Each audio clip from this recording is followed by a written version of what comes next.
बस अतिशय महत्त्वाचा आहे। संध्याकाळी नवी दिल्लीमध्ये अमित शहा, मुख्यमंत्री एकनाथ शिंदे आणि उपमुख्यमंत्री देवेंद्र फडणवीस तसंच अजित पवार यांची बैठक होणार आहे। जागा वाटपावर अंतिम निर्णय होण्याची शक्यता आहे। मुळात महायुतीत देखील जागा वाटपावरून मतभेद आहेत आणि हे काही लपून राहिलं नाहीये। मात्र त्यावर नवी दिल्लीमध्ये औपचारिक बैठकीत शहा, शिंदे, फडणवीस आणि अजित पवार पहिल्यांदाच चर्चेला बसणार आहेत। शिवसेना आणि अजित पवारांच्या राष्ट्रवादीने जरी आपापल्या मागण्या समोर ठेवल्या तरी अमित शहा अखेर त्यांना किती जागा सोडतात हे पाहणं महत्त्वाचं ठरणार आहे।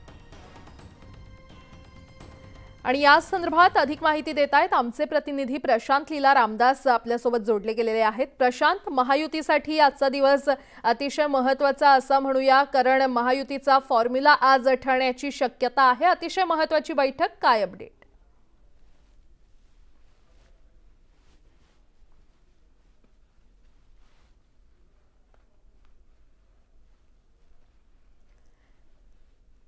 बहुधा काही तांत्रिक कारणांमुळे आपला आवाज आमच्या प्रतिनिधींपर्यंत जात नाहीये। मात्र अतिशय महत्त्वाची बातमी आपण पाहतोय। महायुतीसाठी आजचा दिवस हा अतिशय महत्त्वाचा आहे, कारण संध्याकाळी नवी दिल्लीमध्ये अमित शहा, मुख्यमंत्री एकनाथ शिंदे, उपमुख्यमंत्री देवेंद्र फडणवीस आणि अजित पवारांची बैठक होणार आहे।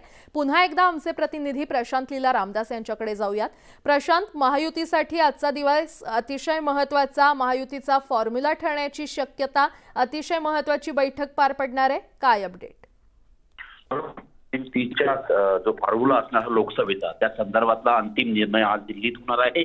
यासाठी महायुतीची एक अत्यंत महत्त्वाची बैठक राजधानी दिल्लीत केंद्रीय गृहमंत्री अमित शहा यांच्या निवासस्थानी होणार आहे। साधारणतः दुपारनंतर ही बैठक होईल, कारण की ज्या पद्धतीने राज्याचे उपमुख्यमंत्री अजित पवार यांनी स्पष्ट केलं आहे की राज्यातील जी मुंबईमध्ये आज मंत्रिमंडळाची बैठक होणार, राज्य मंत्रिमंडळाची बैठक, ती बैठक आटपून हे तीनही नेते, ज्यामध्ये एकनाथ शिंदे असतील जे मुख्यमंत्री, त्यानंतर उपमुख्यमंत्री अजित पवार, उपमुख्यमंत्री देवेंद्र फडणवीस, हे तीनही ज्येष्ठ नेते दिल्लीला येणार आहे। सोबतच राज्याचे प्रदेशाध्यक्ष भाजपचे चंद्रशेखर बावनकुळे देखील दिल्लीत येणार आहे आणि या सगळ्यांच्या सोबत केंद्रीय गृहमंत्री अमित शहा यांची बैठक होणार आहे। या बैठकीमध्ये किती जागा महायुतीमध्ये भाजप लढणार, किती जागा एनसीपी लढणार आणि किती जागा खास करून शिवसेना लढणार, या संदर्भातला आकडेवारी निश्चित करण्यात येईल आणि त्यानंतर फॉर्म्युला घोषित करण्यात येण्याची शक्यता व्यक्त केली जात आहे।